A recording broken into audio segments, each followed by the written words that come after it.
Well, we're down to the last few jobs on the cyclemaster. Couple of levers, couple of cables, check the nuts and bolts and put on anything that you've forgotten. I tend to start at the back and work forward. So the first job here was the carburetor. For some reason I forgot to tighten up the pinch banjo.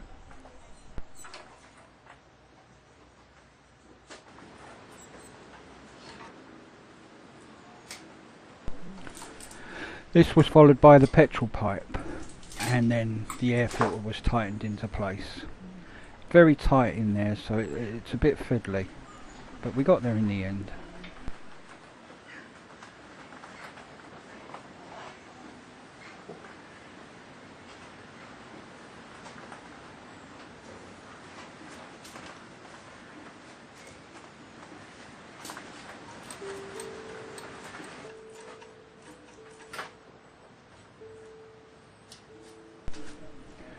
Installing the throttle cable was next. The inner was put in the slide and all the springs and everything were in place. Cable then protruded out the top of the carburetor, and I measured the outer along the frame up to the throttle control on the handlebars. About a foot out of the carburetor I clipped a joint in it, so as I could put an adjuster to take up any cable slack should it stretch. For the cable blank I use a gear change cable off of a tandem. These are nice and long and have the small end that fits into the carburetor slide nicely. The outer cable I buy by the meter. The length of the cable is made up by putting the outer sheath on, running it through the route that you want it to run through, no tight bends, along the crossbar of the bike and up to the handlebar levers. Once that's in position, the inner cable can be cut to length.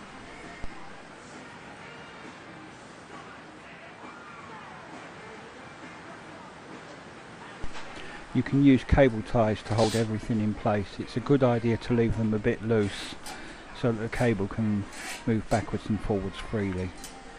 These can then be replaced later with the proper stainless steel clamps.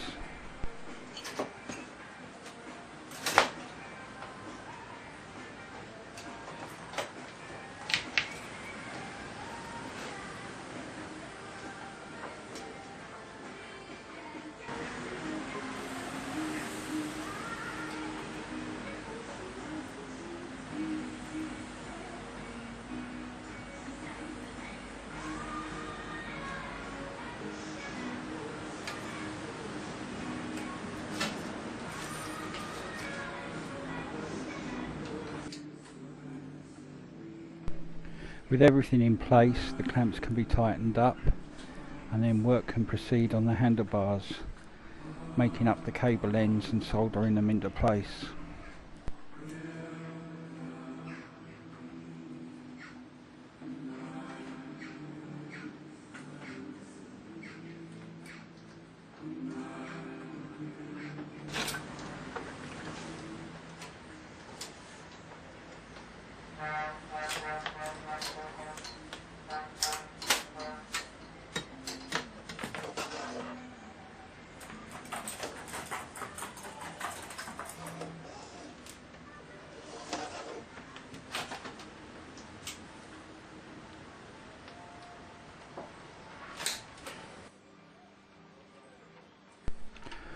Primary drive oil was next.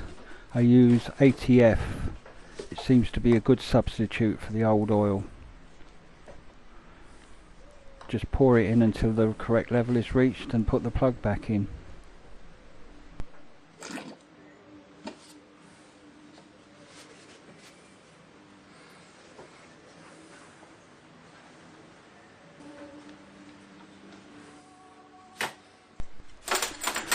Clutch needed a bit of adjustment as well. The lever was a bit low, so loosened off the lock nut,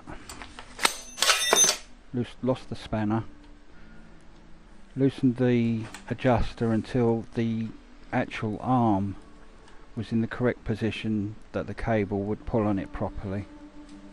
Then pinched up the lock nut and put the spring on. There's a little return spring just to keep cable tension correct.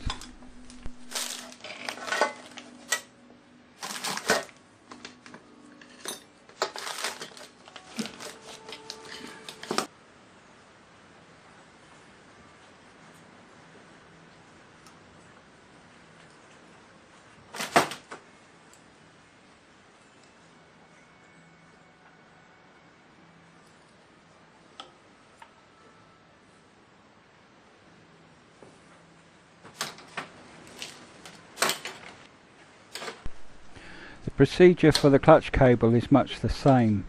I had to make up a little adjuster that screwed into the crankcase there, but after that it's just put the cable in place and work through the same steps as you did with the throttle.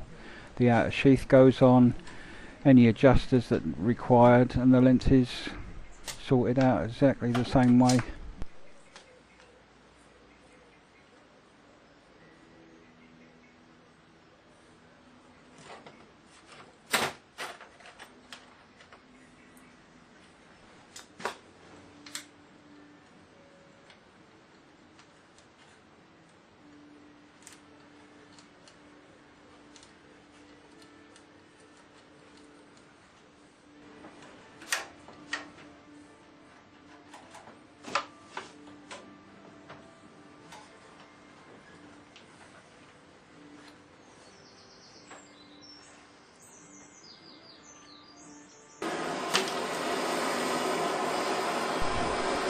Happy enough with the cable run and the length established, it only remains to solder on the cable nipple.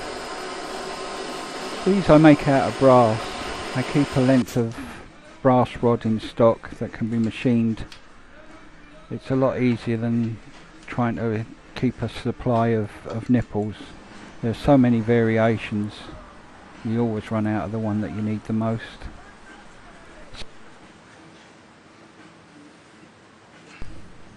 Exactly the same job with the end of the throttle cable. Here I'm taking off the lever to establish the size of the barrel required for the end of the cable. And the length, of course. Marked with a marker and then trimmed to size.